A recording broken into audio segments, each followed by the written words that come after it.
એક સમયની વાત છે. ઇંગ્લેન્ડના એક નાનકડા શહેરમાં એક સામાન્ય માણસ પોતાની નાની પ્રયોગશાળામાં મશગુલ હતો. તેનું નામ જ્હોન વોકર. એક રસાયણશાસ્ત્રી, દવાઓ બનાવતો, પ્રયોગોમાં ખોવાયેલો માણસ.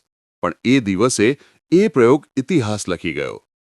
તેના હાથમાં એક કાચની બોટલ હતી, જેમાં પોટેશિયમ ક્લોરેટ, એન્ટીમની સલ્ફાઇડ અને થોડું ગંધક મિશ્રિત હતું. તે હળવેકથી એક લાકડાની સ્ટીક વડે રસાયણ હલાવી રહ્યો હતો. તે વખતે એ રસાયણ સ્ટીકના આગળના ભાગે થોડું સૂકાયેલું પાવડર સ્વરૂપે ચોંટી ગયું. જ્હોન વોકરે વિચાર્યું, ચાલો સાફ કરી દઉં.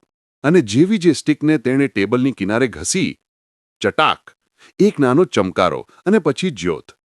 નાનું પ્રકાશ, પણ અચંબાથી ભરેલું. તેને ખબર નહોતી, આ નાનો ચમકારો એક દિવસ દુનિયાના દરેક ઘરમાં, દરેક દીવા, દરેક આશામાં પ્રકાશ બનશે.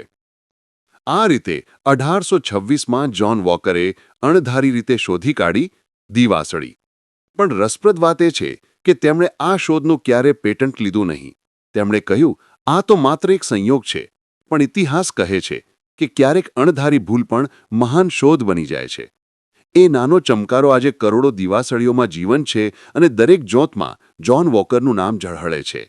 એક ચમકારો જેણે અંધકારને અગ્નિ અને પ્રકાશમાં ફેરવી દીધો.